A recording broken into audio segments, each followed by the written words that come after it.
Hi friends, welcome back to Neha food stories. ഇന്ന് ഞാനിവിടെ വന്നിരിക്കുന്നത് ഒരു അടിപൊളി വാനില ചോക്ലേറ്റ് പുഡിങ്ങിന്റെ റെസിപ്പിയുമായിട്ടാണ്. ഇതിന് ചൈന ഗ്രാസോ ജലാറ്റിനോ ഒന്നും വേണ്ടട്ടോ ഈ പുഡിങ് ഉണ്ടാക്കാൻ. അപ്പൊ ഇത് എങ്ങനെയാണ് ഉണ്ടാക്കുന്നത് എന്ന് നോക്കാം. അപ്പൊ ഇതിനു വേണ്ടി 1/4 കപ്പ് കോൺഫ്ലോർ ആണ് എടുത്തിട്ടുള്ളത്. ഇതൊരു ബൗളിലോട്ട് ഇട്ട് കൊടുക്കാം. പിന്നെ 1/4 ടീസ്പൂൺ ഉപ്പ്, 1/3 കപ്പ് പഞ്ചസാര. അപ്പൊ ഇതെല്ലാം കറക്റ്റ് അളവിൽ എടുക്കണം കേട്ടോ, എന്നാൽ മാത്രമേ പുഡിങ് ശരിയായി കിട്ടുള്ളൂ. അപ്പൊ ഇനി ഇതെല്ലാം നല്ലവണ്ണം ഒന്ന് മിക്സ് ചെയ്യാം. ഇനിയിപ്പോൾ ഇത് നമുക്ക് മാറ്റി വെക്കാം.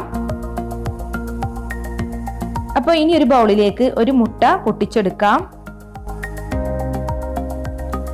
ഇനി ഇതിലേക്ക് 160 മില്ലി പാല് ചേർക്കാം.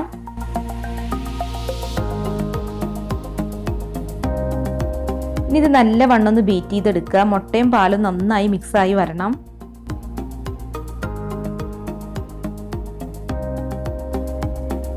അപ്പൊ ഇനി നമ്മൾ ഈ മിക്സ് ചെയ്തെടുത്ത മുട്ടയും പാലും നമ്മൾ നേരത്തെ മിക്സ് ചെയ്ത് വെച്ചിട്ടുള്ള കോൺഫ്ലോറിലോട്ട് ചേർക്കണം.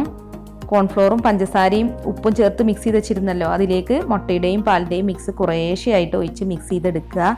കട്ടയൊന്നും കൂടാതെ മിക്സ് ചെയ്തെടുക്കണം കേട്ടോ. അപ്പോൾ ഇതുപോലുള്ളൊരു വിസ്ക് ഉപയോഗിച്ച് മിക്സ് ചെയ്യുകയാണെങ്കിൽ നന്നായി കട്ടയൊന്നും കൂടാതെ കിട്ടും. അപ്പോൾ ഇതിവിടെ ബീറ്റ് ചെയ്തെടുത്തിട്ടുണ്ട്. ഇനിയിപ്പോൾ ഇത് മാറ്റി വെക്കാം. ഇനി എങ്ങനെയാണ് പുഡിംഗ് ഉണ്ടാക്കുന്നത് എന്ന് നോക്കാം. അപ്പോൾ അതിന് വേണ്ടി ഒരു പാൻ അടുപ്പിൽ വെച്ചിട്ടുണ്ട്. ഇനി ഇതിലേക്ക് 1/2 ലിറ്റർ പാല് ചേർക്കാം. എന്നിട്ട് ഈ പാലൊന്ന് കാച്ചിയെടുക്കണം. അപ്പോൾ അടി പിടിക്കാതിരിക്കാൻ നമ്മൾ നന്നായി ഇളക്കി കൊടുത്തോണ്ടിരിക്കണം.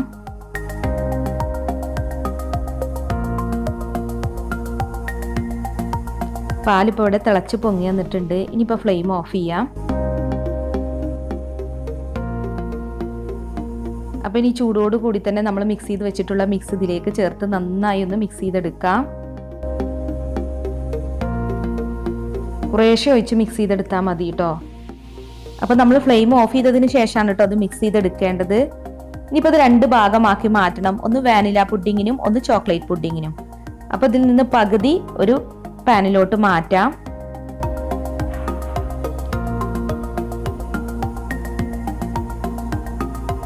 അപ്പോൾ ഞാനിപ്പോൾ ഇതിൽ നിന്ന് പകുതി ഒരു പാനിലോട്ട് മാറ്റിയിട്ടുണ്ട്. ഇത്രയുണ്ട് പകുതിയായിട്ട് എടുത്തിട്ട്. ഇനി നമുക്കിത് അടുപ്പത്ത് വെച്ചൊന്ന് കുറുക്കിയെടുക്കണം. ഇനി ഇതിലേക്ക് 1 ടീസ്പൂൺ വാനില എസൻസ് ചേർക്കാം. നമ്മൾ മുട്ടയൊക്കെ ചേർത്തതാണല്ലോ, അപ്പോൾ അതിൻ്റെ ഒരു സ്മെല്ലൊക്കെ മാറാൻ വേണ്ടിയിട്ടും പിന്നെ നല്ലൊരു ഫ്ലേവറും കിട്ടും. പിന്നെ നമ്മളിപ്പോൾ ഉണ്ടാക്കുന്നത് വാനില പുഡിംഗ് ആണ്. നമ്മൾ ലോ ഫ്ലെയിമിലിട്ടാണ് ഇത് കുറുക്കിയെടുക്കേണ്ടത്. നമ്മൾ കോൺഫ്ലോർ ഒക്കെ ചേർത്തത് കാരണം തന്നെ ഇത് പെട്ടെന്ന് തന്നെ തിക്കായി വന്നോളും. ഇപ്പം നല്ല ക്രീമി പരുവത്തിലായി വന്നിട്ടുണ്ട്. അപ്പോൾ നന്നായി ഇളക്കി കൊടുത്തുകൊണ്ടിരിക്കണം കേട്ടോ, അല്ലെങ്കിൽ അടി പിടിക്കും. അപ്പോൾ ഈ ഒരു കൺസിസ്റ്റൻസിയാണ് വേണ്ടത്. നമ്മളിങ്ങനെ സ്പൂൺ കൊണ്ട് ഒറ്റിച്ച് കഴിഞ്ഞാൽ ഇങ്ങനെ ഒറ്റുന്നൊരു പരുവുണ്ടല്ലോ. അപ്പോൾ നമുക്കിനി ഫ്ലെയിം ഓഫ് ചെയ്യുക, എന്നിട്ട് ഇത് മാറ്റി വെക്കാം. തണുത്തതിന് ശേഷമാണ് നമ്മളിത് സെറ്റ് ചെയ്തെടുക്കാൻ. ഇനി നമ്മൾ മാറ്റി വെച്ചിട്ടുള്ള മിക്സിലോട്ട് 1/4 കപ്പ് കൊക്കോ പൗഡർ ചേർക്കാം. ഇനിയിപ്പോൾ കൊക്കോ പൗഡർ ഇല്ലാന്നുണ്ടെങ്കിൽ ഡാർക്ക് ചോക്ലേറ്റിൻ്റെ ഒരു പീസൊക്കെ ചേർത്താൽ മതി, ചോക്ലേറ്റിൻ്റെ ഫ്ലേവർ കിട്ടാൻ. പിന്നെ 2 ടേബിൾ സ്പൂൺ പഞ്ചസാര കൂടി ചേർത്തിട്ടുണ്ട് കേട്ടോ. ഒരു 1/4 കപ്പ് പാലും, കാരണം നമ്മൾ ചോക്ലേറ്റ് പൗഡറൊക്കെ ചേർത്തതാണ്. അപ്പോൾ അതിലേക്കുള്ള പഞ്ചസാരയും പിന്നെ ഇത് നന്നായി കുറുക്കിയെടുക്കാൻ കുറച്ചും കൂടി പാല് വേണം. അതുകൊണ്ടാണ് 1/4 കപ്പ് പാലും കൂടെ ചേർത്തത്. അപ്പോൾ ഇനി ഇത് നന്നായി മിക്സ് ചെയ്തെടുക്കുക. ഇനിയിപ്പോൾ നിങ്ങൾ ചോക്ലേറ്റ് ആണ് ചേർക്കുന്നതെങ്കിൽ നമ്മളിപ്പോൾ ചേർത്ത 2 ടേബിൾ സ്പൂൺ പഞ്ചസാരയും 1/4 കപ്പ് പാലും ചേർക്കേണ്ട ആവശ്യമില്ല കേട്ടോ. ഇനി ഇതിലേക്ക് 1 ടീസ്പൂൺ വാനില എസൻസ് ചേർക്കാം. അപ്പോൾ നമ്മൾ 1/4 കപ്പ് കൊക്കോ പൗഡർ ചേർത്തത് കാരണമാണ് പഞ്ചസാരയും പാലും പിന്നെ എക്സ്ട്രാ ചേർക്കേണ്ടി വന്നത്. അപ്പോൾ ചോക്ലേറ്റ് ആണെങ്കിൽ അത് ചേർക്കേണ്ട ആവശ്യമില്ല. അപ്പോൾ അതിവിടെ നല്ല തിക്കായി വന്നിട്ടുണ്ട്. ലോ ഫ്ലെയിമിൽ തന്നെ മിക്സ് ചെയ്തെടുക്കുക കേട്ടോ. അപ്പോൾ കൈവിടാതെ ഇളക്കിക്കൊണ്ടിരിക്കണം നമ്മൾ ഇങ്ങനെ കോൺഫ്ലോറൊക്കെ കുറുക്കിയെടുക്കുമ്പോൾ. അപ്പോൾ ഇതിവിടെ നല്ല തിക്കായി വന്നിട്ടുണ്ട്. ഇനിയിപ്പോൾ ഇത് തണുക്കാൻ വേണ്ടിയിട്ട് മാറ്റി വെക്കാം. അപ്പോൾ ഇനി നമുക്കിത് സെറ്റ് ചെയ്തെടുക്കാം.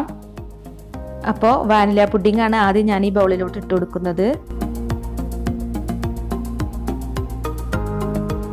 ഇനി നന്നായി സ്പൂൺ കൊണ്ടൊന്ന് ലെവൽ ചെയ്ത് കൊടുക്കാം. പിന്നെ ഇത് നല്ല ക്രീമി പരുവത്തിലുള്ള ഒരു പുഡിംഗ് ആണ് കേട്ടോ, അല്ലാതെ കട്ട് ചെയ്ത് സെറ്റാക്കി എടുക്കാൻ പറ്റുന്ന ഒരു ടൈപ്പ് അല്ല. നമ്മൾ കോൺഫ്ലോർ ആണ് ചേർത്തിട്ടുള്ളത്, ജലാറ്റിനൊന്നും ചേർത്തിട്ടില്ല. അതുകൊണ്ട് ക്രീമി പരുവത്തിലുള്ള ഒരു പുഡിംഗ് ആണിത്. സെക്കൻഡ് ലെയറായിട്ട് നമുക്ക് ചോക്ലേറ്റ് പുഡിംഗ് വെച്ച് സെറ്റ് ചെയ്തെടുക്കാം. അപ്പോൾ ഇനി സ്പൂൺ വെച്ചൊന്ന് ലെവൽ ചെയ്ത് കൊടുക്കാം.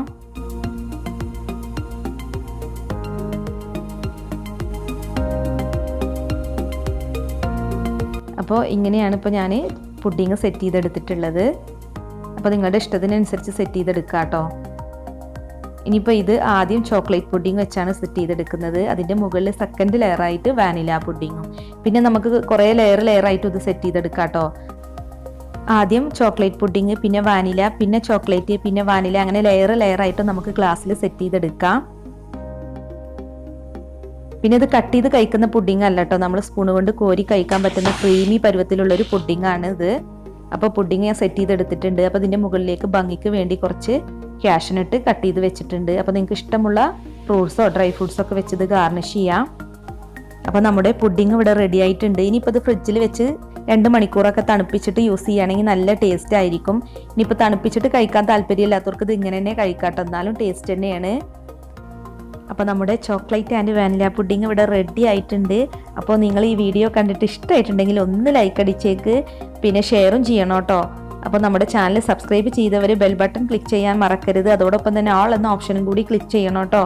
അപ്പോൾ നാളെ നല്ല റെസിപ്പീസുമായി നമുക്ക് വീണ്ടും കാണാം. താങ്ക്